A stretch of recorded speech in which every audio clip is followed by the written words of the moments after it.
कोकणातील प्रत्येक अपडेट जाणून घेण्यासाठी आजच माझे कोकणच्या सोशल मीडिया प्लॅटफॉर्मला लाईक, फॉलो आणि सबस्क्राइब करा। राष्ट्रपिता महात्मा गांधी यांच्या जयंतीनिमित्त कणकवली येथील स्टोन आर्ट कलाकार सुमन दाभोलकर यांनी महात्मा गांधींचे स्टोन आर्ट साकारले।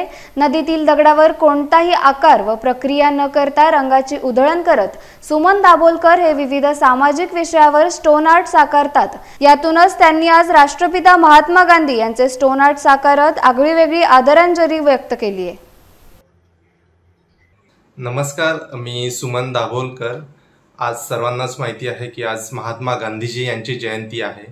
तर त्या जयंतीनिमित्त मी महात्मा गांधीजींचं स्टोन आर्ट साकारण्याचा प्रयत्न केला आहे। तुम्ही हे पाहू शकता स्टोन आर्ट। हे नदीत सापडणाऱ्या दगडापासून केले आहे। ह्याला कोणताही आकार दिलेला नाही आहे। हा मूळ दगड आहे, तुम्ही पाहू शकता।